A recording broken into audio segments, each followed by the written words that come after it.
Hello friends, मैं MA. हक central university Delhi और आईआईपी में गेस्ट फैकल्टी होने के साथ साथ दिल्ली के टॉप मोस्ट संस्थानों में पिछले 13 वर्षों से सिविल सर्विसेज एस्पिरेंट को लगातार गाइड करता आ रहा हूँ। फ्रेंड्स, आज मैं आपके साथ जिस टॉपिक पे डिस्कस करूँगा वो सबसे महत्वपूर्ण टॉपिक में से एक है और उसका नाम है राइट टू इंफॉर्मेशन एक्ट, सूचना का अधिकार अधिनियम 2005। आप इस कानून को अधिकारों के अधिकार वाला कानून भी कहते हैं। इसके पीछे मुख्य कारण यह है कि आपको जितने भी कानून, चाहे वो संवैधानिक हो या वैधानिक हो, जितने भी कानून का निर्माण हुआ है उसमें सिर्फ मौलिक अधिकार को छोड़ दे तो समस्त कानून पर प्रशासन को अपर हैंड मिला है और जनता को उसके पालन करने की भागीदारिता मिली है।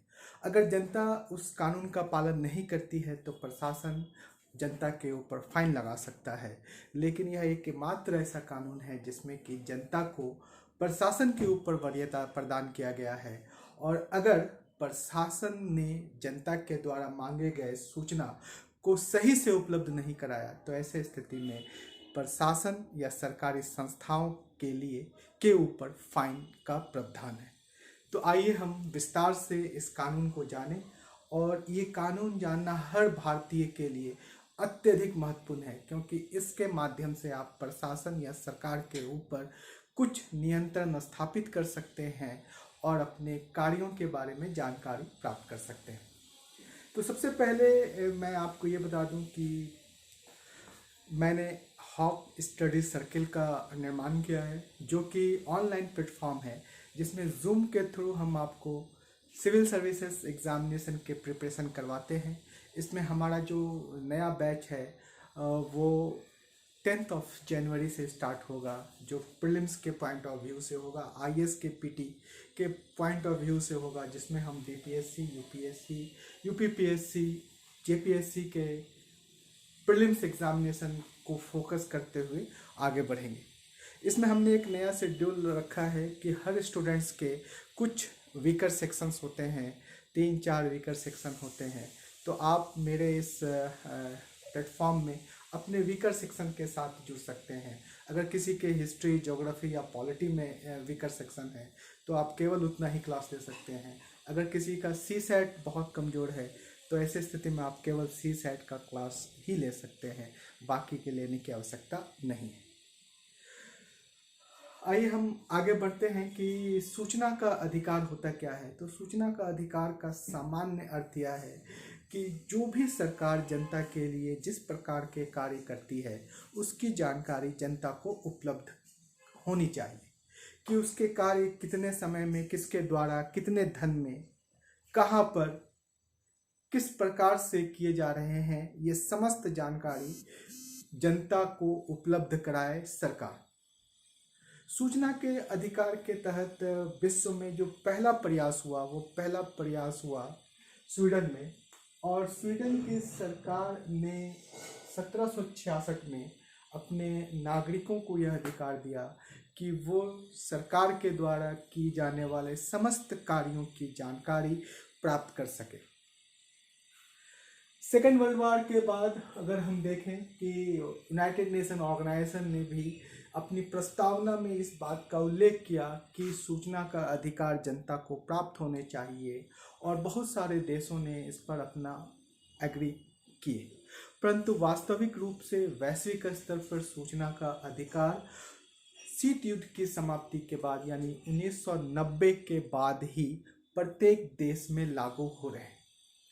अगर हम भारत के संदर्भ में इस पर विचार करें कि सूचना का अधिकार भारत में कब से लागू या होने का प्रयास हो रहा है, तो यहाँ पर हम अगर आपसे देखें तो भारत में सबसे पहले 1994 में 1994 में मजदूर किसान शक्ति संगठन के द्वारा जंतर मंतर पर धरना प्रदर्शन किया गया, और इसके नेतृत्वकर्ता थे अरुणा रॉय, जो मैग्सेसे रमन पुरस्कार से की विजेता भी हैं और एक्स आईएएस ऑफिसर भी थी।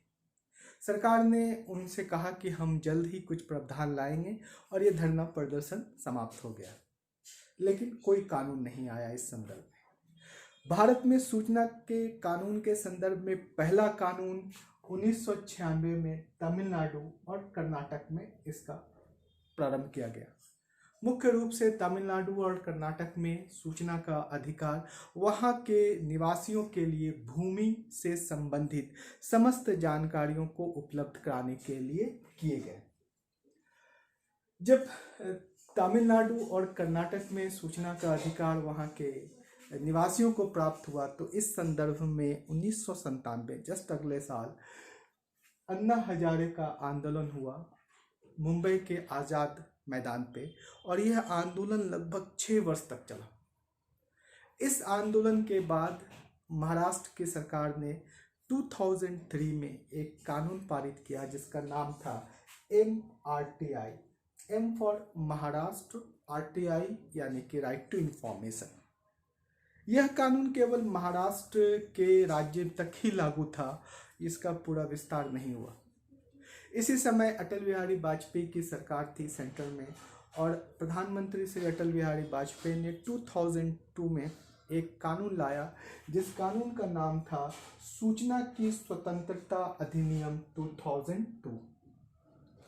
यह कानून एक ऐसा कानून था जिसमें कि प्रशासन और सरकारी संस्थाएं जनता के द्वारा मांगे गए सूचनाओं को देने के लिए नैतिक रूप से बाध्य थे। अगर वो नैतिक रूप से बाध्य थे तो इसका सीधा संबंध है कि अगर कोई संस्थाएं सूचना नहीं देती है तो आप उसके खिलाफ अदालत में अपील नहीं कर सकते, उसको किसी भी प्रकार का दंड नहीं लगवा सकते। अतः यह कानून बहुत प्रभावी नहीं हो पाया और इस कानून को समाप्त किया गया जब प्रधानमंत्री श्री मनमोहन सिंह की सरकार आई तो उन्होंने 2005 में RTI एक्ट 2005 पारित किया, और इसके अंतर्गत सरकारी संस्थाओं को सूचना के अधिकार के अंतर्गत बाध्यकारी रूप से जनता को सूचना उपलब्ध कराने की जिम्मेदारी सौंपी। यह कानून भारत में 12 अक्टूबर 2005 से लागू है, और ये कहाँ कहाँ पे लागू है इसके संदर्भ में पूरे प्रावधान किए गए हैं इस अधिनियम में। तो आइए जरा हम इसमें क्या क्या प्रावधान है RTI एक्ट में, इस पे हम विस्तार से चर्चा करते हैं। तो अब हम जब आपके साथ अभी से जो हम डिस्कस करेंगे वो बेसिकली RTI एक्ट 2005 है, और इसमें जो संशोधन हुआ 2019 में उसे भी हम आपके साथ डिस्कस करेंगे। यह जो कानून है, ये कानून सिविल सर्विसेज एग्जामिनेशन में प्रति वर्ष किसी न किसी रूप में इससे क्वेश्चन पूछे जाते रहे हैं। प्रीलिम्स में हो, मेंस में हो, इंटरव्यू में हो, हर जगह पर यहाँ से क्वेश्चंस हमेशा पूछे जाते हैं। अगर आप देखेंगे तो एथिक्स के पेपर में ग्रुप A और ग्रुप B यानी कि जो 2 भागों में बटे होते हैं एथिक्स के पेपर, उन दोनों में यहाँ से क्वेश्चंस अनिवार्य रूप से आते हैं। हमेशा केस स्टडी से संबंधित क्वेश्चंस RTI के रिगार्डिंग जरूर आएंगे, और अभी जो UPSC का मेंस होने वाला है जनवरी में, तो उसमें भी आप इस टॉपिक को बहुत अच्छे से पढ़ के जाए, बहुत सूक्ष्मता से पढ़ के जाए, ताकि इसमें से आने वाले प्रश्नों का सही उत्तर आप लिख पाए। तो आइए हम आपसे बात करते हैं कि RTI एक्ट के अंतर्गत क्या क्या प्रावधान किया गया है, और इसको बहुत सही से देखना है। सबसे पहले RTI कानून के संदर्भ में जो प्रावधान किया गया है वो यह प्रावधान है कि RTI कहाँ पर लागू है। तो निश्चित तौर से RTI भारत के अंदर की समस्त सरकारी संस्थाओं में लागू है। यह कार्यपालिका में लागू है, यह विधायिका में लागू है, यह न्यायपालिका में लागू है, यह केंद्र स्तर, राज्य स्तर, जिला प्रशासन और नगरीय तथा पंचायती संस्थाओं में लागू है। इसके साथ साथ वो सभी सरकारी संस्थाएं, भारतीय सरकारी संस्थाएं जो विदेशों में स्थापित है, वहाँ पर भी RTI कानून लागू होता है, वहाँ भी आप RTI के तहत सूचना ले सकते हैं। इसके साथ साथ RTI कानून का विस्तार किया गया और इसे उन समस्त NGO, ट्रस्ट तथा प्राइवेट ऑर्गेनाइजेशन पर भी लागू किया गया, उतनी दूरी तक, जितनी दूरी तक वह सरकार से ऐड लेते हैं या सरकार से धन प्राप्त करते हैं। वैसे एनजीओ जो सरकार से धन प्राप्त करते हैं या अंतर्राष्ट्रीय संगठनों से धन प्राप्त करते हैं, तो उन्हें आरटीआई के अंतर्गत यह सूचना देना होगा कि आपको कितना धन प्राप्त हुआ या आप उससे क्या क्या काम किए। तो ये आरटीआई कानून इन सभी जगह पे है, तथा उन प्राइवेट संस्थाओं के ऊपर भी लागू है जो सरकार के द्वारा दिए गए बजट के माध्यम से अपने कार्यों को संपन्न करते हैं। उदाहरण स्वरूप, जैसे अगर आप दिल्ली में हैं तो दिल्ली में आपने देखा होगा कि L&T लार्सन एंड टोब्रो जो है वो दिल्ली मेट्रो का निर्माण करती है। लार्सन एंड टोब्रो प्राइवेट स्तर पर भी अपने कार्यों को संपन्न करती है।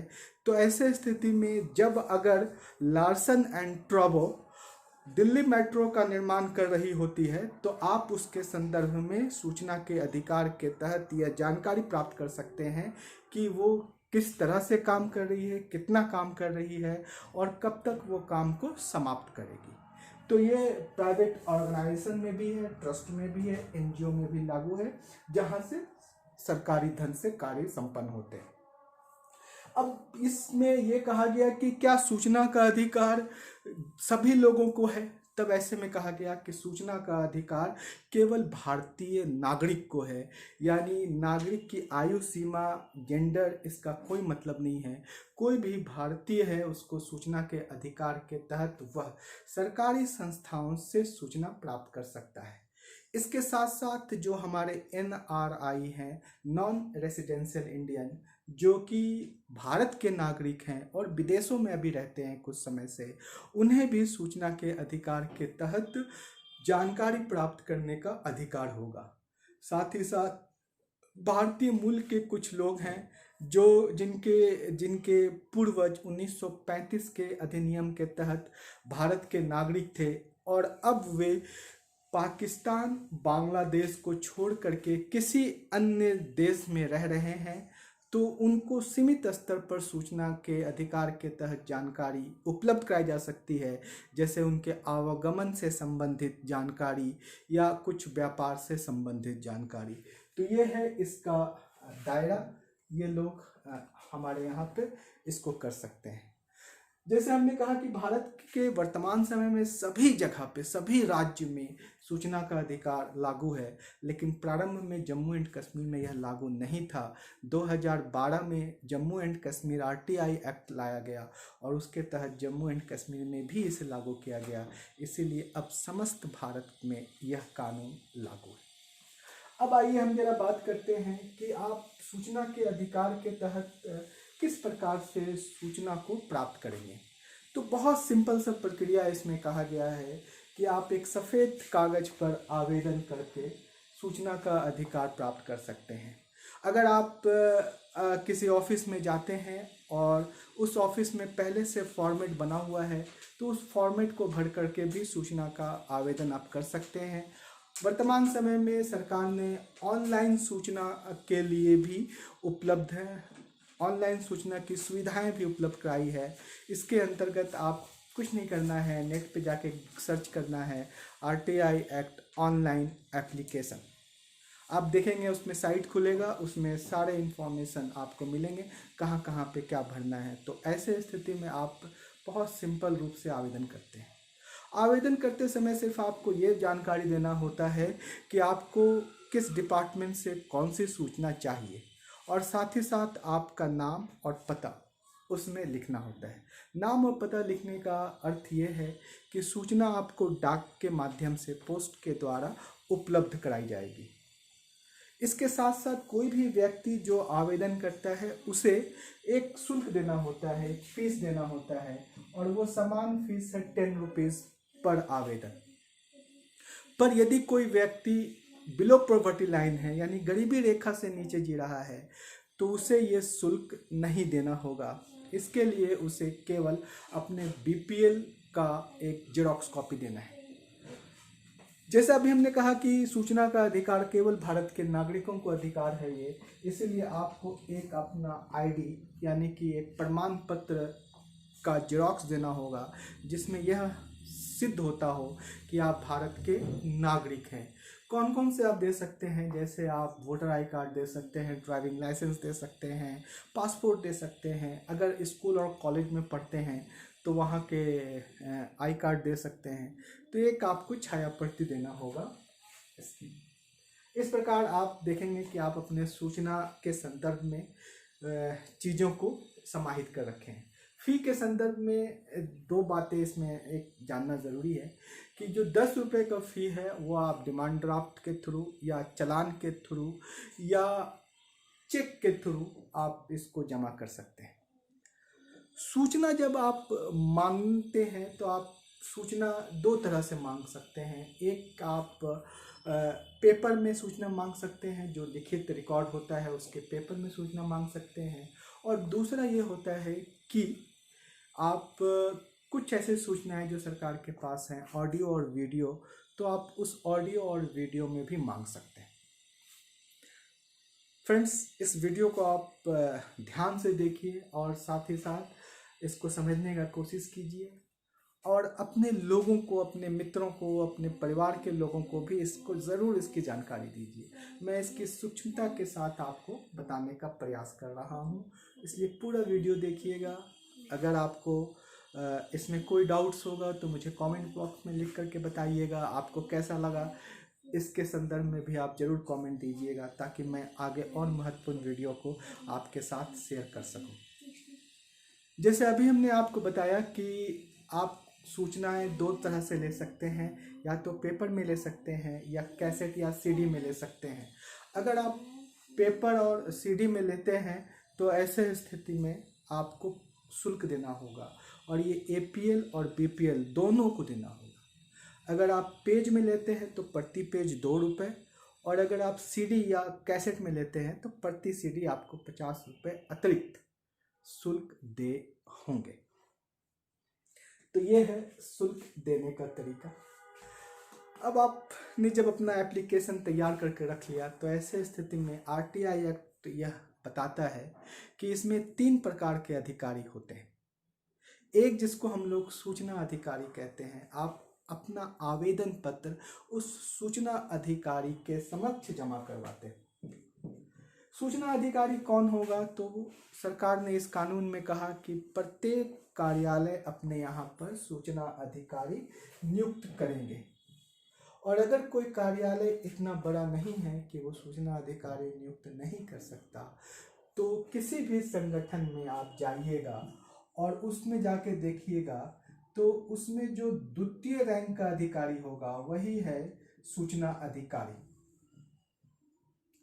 आप जब सूचना अधिकारी के समक्ष अपना आवेदन देंगे तो ऐसे स्थिति में उस आवेदन को लेने के 30 दिनों के अंदर सूचना अधिकारी आपको सूचना उपलब्ध करा देंगे। यदि सामान्य सूचना है तो 30 दिनों के अंदर उपलब्ध कराएंगे, और यदि कोई ऐसा सूचना जो आपके जान और माल से संबंधित है तो फिर ऐसे स्थिति में सूचना अधिकारी उस सूचना को 48 घंटों में आपको उपलब्ध कराएंगे। तो इसमें 2 तरह के सूचना होते हैं, एक सामान्य जो 30 दिनों के अंदर उपलब्ध कराए जाएंगे, और दूसरा जो जान और माल से संबंधित है उसे 48 आवर्स में आपको उपलब्ध होने चाहिए। अब हम थोड़ा सा इसमें आगे बढ़ते हैं, और इसमें यह कहा गया कि सहायक सूचना अधिकारी भी नियुक्त किए जाएंगे। अगर आप कहीं पर भी सहायक सूचना अधिकारी के समक्ष अपना आवेदन देते हैं तो ये आपको 5 डेज अतिरिक्त का समय लेगा, यानी आपका जो सूचना है वह सूचना आप 30 दिन प्लस 5 दिन यानी 35 दिनों में आपको उपलब्ध कराए जाएंगे। सहायक सूचना अधिकारी जनरली कहाँ पे रहेंगे? तो इसमें कहा गया कि वे सभी हेडक्वार्टर्स के बाहर जो रीजनल ऑफिस है, जो क्षेत्रीय कार्यालय है, वहाँ पर जो है वो सहायक सूचना अधिकारी की नियुक्ति होगी।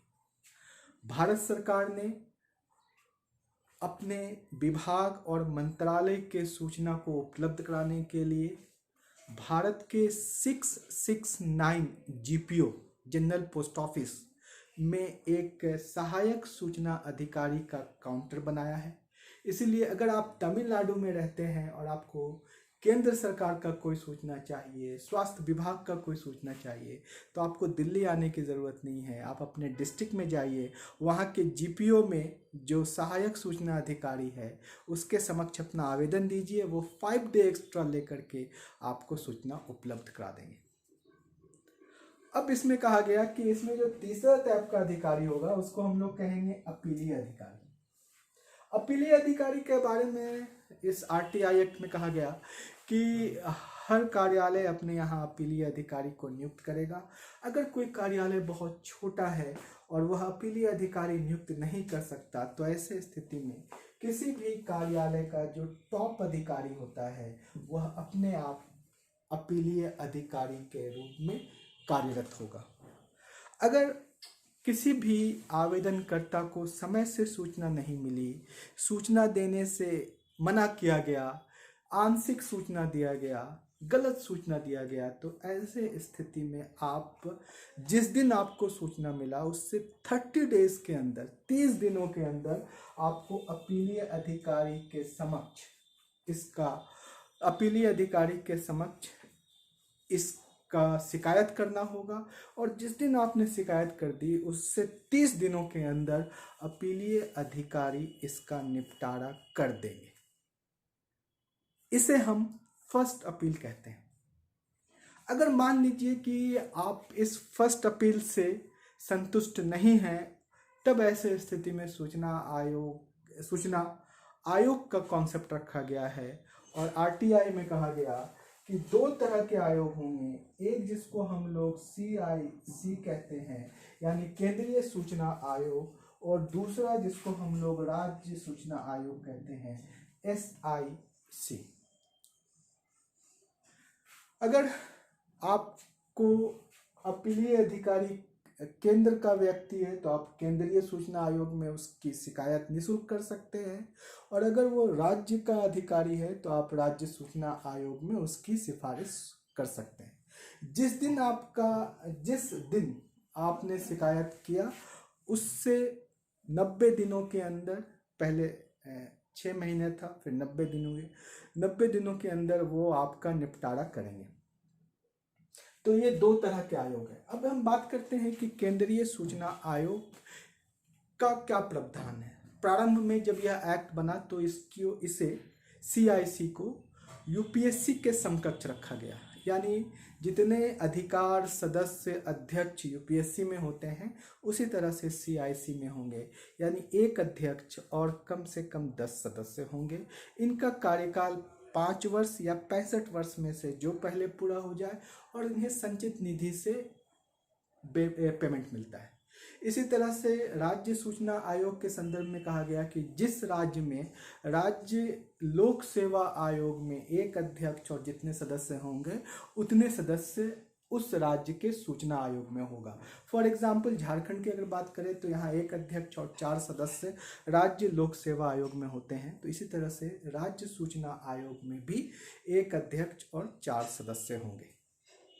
तो ये 2005 में जो केंद्रीय सूचना आयोग और राज्य सूचना आयोग के बारे में जानकारी थी उस संदर्भ में। अब इसमें अमूलचूल परिवर्तन हुआ इसमें, और वह अमूलचूल परिवर्तन हुआ राइट टू इंफॉर्मेशन एक्ट 2005 संशोधन 2019। जून में यह संशोधन हुआ राइट टू इंफॉर्मेशन एक्ट के अंतर्गत और 2019 में, और इसमें यह प्रावधान किया गया कि केंद्रीय सूचना आयोग और राज्य सूचना आयोग की जो पूर्व स्थिति थी उसको अब समाप्त कर दिया गया। अब यह कहा गया कि केंद्रीय सूचना आयोग और राज्य सूचना आयोग, पहले केंद्रीय सूचना आयोग की नियुक्ति राष्ट्रपति करते थे और राज्य सूचना आयोग की नियुक्ति राज्यपाल करते थे। अब ये कहा गया कि केंद्र सूचना आयोग और राज्य सूचना आयोग इन दोनों की नियुक्ति केंद्र सरकार के द्वारा की जाएगी। इसलिए जो लोग इस बार मेंस लिख रहे हैं उसको इसे बहुत ध्यान से सुनना है। फिर कहा गया कि केंद्रीय सूचना आयोग और राज्य सूचना आयोग में अध्यक्ष और कितने सदस्य होंगे इसके लिए सरकार नोटिफिकेशन जारी करेगी। इनका टर्म कितना होगा, यानी इनका कार्यकाल कितना होगा, इनका वेतन कितना होगा, इन्हें किस प्रक्रिया से हटाया जा सकता है, ये सब के लिए अब नोटिफिकेशन जारी होगा और उस नोटिफिकेशन के आधार पर सरकार का पूरा पूरा नियंत्रण इन दोनों के ऊपर स्थापित हो जाएगी। इसी को लेकर के व्यापक रूप से विवाद हुए और यह अभी सुप्रीम कोर्ट में भी यह मामला है। पर वर्तमान स्थिति यह है कि अब केंद्रीय सूचना आयोग और राज्य सूचना आयोग के बारे में जो पहले आप ये पढ़ते थे कि इसमें 10 सदस्य और 4 सदस्य है, आने वाले समय में हर नोटिफिकेशन के बाद आपको यह देखना होगा कि इसमें कितने सदस्य हैं। इससे लेकर के एक विवाद यह भी हुआ कि अगर मान लीजिए कि अपीलीय अधिकारी एक ऐसे सूचना को दबाने का प्रयास करता है या निपटारा नहीं करता जिससे कि सरकार की कुछ गलतियां सामने आ जाए और उसे लेकर के आप केंद्र या राज्य सूचना आयोग में जाते हैं, तो चूंकि इसके ऊपर केंद्र का नियंत्रण है, अतः केंद्र के दबाव में आकर के ये सूचना आयोग हो सकता है कि वो सरकार के पक्ष में फैसले ले और इससे जनता जो है वो प्रभावित हो सकते हैं। तो ये एक व्यापक मुद्दा है और इस मुद्दा के कारण जो है काफ़ी इस पे चर्चाएं भी हुई हैं। हमारा जो कानून है आरटीआई, ये 2017-18 में दुनिया के टॉप 4 कानून में से जो 4 आरटीआई कानून है उसमें से एक था, लेकिन इस एक्ट के आने के बाद उसकी जो रैंकिंग है वो बहुत नीचे हो गई है। आइए हम इस कानून के अंतर्गत यह बताएं कि क्या आपको सरकार समस्त सूचनाएं दे सकती है? देंगी? तो नहीं। इस कानून में लिख दिया है कि कौन कौन सी सूचनाएं आपको नहीं दी जाएगी, उसका लिस्ट है। सबसे पहले इसमें यह बताया गया कि जिस दिन से यह कानून लागू हो रहा है उससे 20 वर्ष पूर्व तक की सूचनाएं सरकार देने को बाध्य है, लेकिन उस 20 वर्ष से पहले की अगर आप सूचना मांगेंगे तो सरकार देने को बाध्य नहीं है, यानी दे भी सकती है, नहीं भी दे सकती है। अतः अगर हम कहें तो 12 अक्टूबर 2005 से यह कानून लागू हुआ है, तो हम ये कह सकते हैं कि 12 या 11 अक्टूबर 1985 से पहले की अगर आप सूचना मांगेंगे तो उसे देने के लिए सरकार बाध्य नहीं है। तो पहला तो ये चीज़ें हैं। दूसरी बात ये होती है कि हमारे यहाँ एक कानून है भारतीय गोपनीयता अधिनियम 1923। भारतीय गोपनीयता अधिनियम 1923 के अंतर्गत जो जो विषय हैं, ऐसे तो बहुत सारे विषय को हटा करके उसे आरटीआई के अंतर्गत कर दिया गया है, लेकिन इसके बाद जो विषय बचे हुए हैं उससे संबंधित अगर आप कोई सूचना लेना चाहते हैं तो आरटीआई के थ्रू आपको वह सूचना उपलब्ध नहीं होगी। नंबर 1। नंबर दूसरा कि जो वैदेशिक हमारे देश के साथ विदेश के साथ बहुत सारे सूचनाओं का आदान प्रदान होता है। वो सामरिक सूचनाएं हैं, वो सामाजिक है, वो राजनीतिक है, वो आर्थिक है। तो ऐसे समस्त सूचना को आपको आरटीआई के तहत नहीं दिए जाएंगे। नंबर 2। नंबर तीसरा, जितने भी शोध अनुसंधान संस्थाएं हैं और उनके जो शोध अनुसंधान संस्थाओं में जो भी सूचनाएं हैं वो सूचनाएं आपको उपलब्ध नहीं होंगी। अब शोध अनुसंधान संस्थाएं कितने तरह के होते हैं? तो मूल रूप से ये 3 तरह का होता है। एक होता है वैज्ञानिक, एक होता है कला से संबंधित और एक होता है अपराध से संबंधित। वैज्ञानिक में आप जानते हैं जैसे इसरो है, डीआरडीओ है, कृषि अनुसंधान केंद्र है। अभी जैसे आपने देखा होगा कि जो हमारा कोरोना वायरस का जो वैक्सीन बन रहा है, इस तरह के जो शोध अनुसंधान केंद्र हैं वो आरटीआई के दायरे से बाहर है। इसी तरह से हमारा कला का जो बहुत सारा केंद्र है, जैसे फॉर एग्जांपल आप अजंता के गुफा पे शोध करते हैं, बहुत सारे इस तरह के ऐतिहासिक शोध होता है, या ज्योग्राफी में शोध करते हैं, वो सब आरटीआई से बाहर है। तीसरा होता है अपराध। अपराध में कौन कौन शोध करते हैं? जैसे फॉर एग्जांपल सीबीआई करता है, एनआईए करता है ना। इसी तरह से पुलिस का एक अलग विंग है जो किसी मर्डर, हत्या, डकैती, अपहरण पर शोध करता है।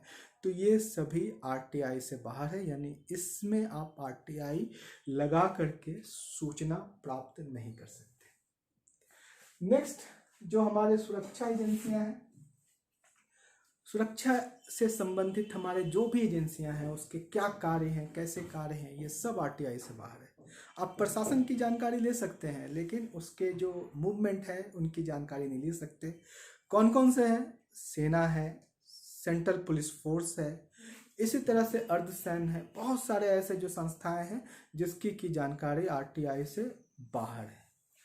अब आइए हम बात करते हैं कुछ संवैधानिक संस्थाओं के बारे में, उनको आरटीआई के दायरे से बाहर रखा गया। अगर आप उसमें आरटीआई के माध्यम से बहुत सारी जानकारियां प्राप्त कर लेंगे तो इससे जो एक नियमित प्रक्रिया है वो प्रभावित होगा। कौन कौन से ऐसे संवैधानिक संस्थाएं? जैसे सीएजी है, कैग। कैग जब अपना अनुसंधान कर रहा होता है तो आरटीआई से आप सूचना नहीं ले सकते। इसी तरह से चुनाव आयोग, इसी तरह से संघ लोक सेवा आयोग, इसी तरह से वित्त आयोग। जब वो अपने रिपोर्ट दे देते हैं तो वो तो पब्लिक डोमेन में है, लेकिन जब तक वो रिपोर्ट नहीं देते हैं, अपने कार्यों को संपन्न करते हैं, तब तक आपको सूचना नहीं मिलेगी। आप सभी जानते हैं कि जब आपका कई ऐसे लोग हैं जिनका पीटी नहीं होता है और आप मार्क्स चाहते हैं तो वो नहीं देता। मेंस नहीं हुआ, मार्क्स चाहते तो नहीं देता। कब देता है? जब फाइनल रिजल्ट आ जाता है तब देता है। तो आप वहाँ पर आरटीआई नहीं लगा सकते। क्लियर? तो कुछ संवैधानिक संस्थाओं को इससे बाहर रखा गया है। फिर निजी सूचनाएं आरटीआई के अंतर्गत नहीं आती। निजी व्यापार, निजी व्यक्ति, सरकारी व्यक्ति के निजी कार्य भी आरटीआई से बाहर है। अब आइए न्यायिक सूचनाएं। न्यायिक सूचना के अंतर्गत इसको समझने का प्रयास कीजिए कि न्यायालय का दो काम है, एक प्रशासनिक काम है और एक न्यायिक यानी मुकदमा से संबंधित काम है। तो जो भी न्यायालय मुकदमा से संबंधित कार्य करता है वह आरटीआई से बाहर है। इसमें सुप्रीम कोर्ट भी है, इसमें हाई कोर्ट भी है, इसमें डिस्ट्रिक्ट कोर्ट भी है, इसमें एडमिनिस्ट्रेटिव ट्रिब्यूनल भी है, इसमें ग्राम न्यायालय भी है। तो न्यायालय का या न्यायिक कार्य जिसमें न्याय संपन्न होते हैं वो आरटीआई से बाहर है। इसके साथ साथ ये कहा गया वो समस्त सूचनाएं जो किसी एमएलए या एमपी को प्राप्त होगा वो सामान्य नागरिक को प्राप्त होगा, लेकिन कुछ विशेषाधिकार के तहत जो सूचनाएं एमएलए या एमपी को प्राप्त होते हैं वो आरटीआई के दायरे से बाहर है। जैसे आप जानते हैं कि एमएलए और एमपी कई समितियों के सदस्य या अध्यक्ष होते हैं, एस्टीमेट कमेटी, प्रारूप समिति, तो उसके आधार पर जो उनको सूचनाएं मिलती है वो सूचना आपको आरटीआई से नहीं प्राप्त होगी। तो ये कुछ ऐसे चीजें हैं जिनको लेकर के आरटीआई के दायरे से इसे बाहर रखा गया है। क्या लगता है आपको कि भारत में जो आरटीआई का इतना बेहतरीन कानून है और इस कानून के माध्यम से आप सरकार और प्रशासनिक संस्थाओं पर व्यापक रूप से नियंत्रण स्थापित कर सकते हैं, क्या ये उतना प्रभावी है? तो निश्चित रूप में नहीं है, क्योंकि इसका सबसे बड़ा कारण यह है कि आरटीआई के संदर्भ में सरकार ने लोगों को जागरूक नहीं किया और प्रचार और प्रसार का इसमें व्यापक रूप से अभाव है।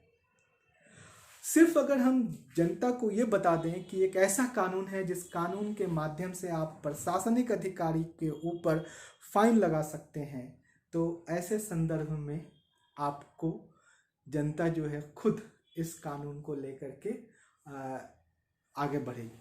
यहाँ पे एक चीज़ छुप गया जो बस मुझे याद आया अभी फाइन सबसे, कि इस कानून में यह प्रावधान रखा गया है कि अगर कोई भी अधिकारी सूचना देने में 1 दिन विलम्ब करता है या 2 दिन विलम्ब करता है तो प्रतिदिन उसे फाइन लगेगा 250 रुपीज़।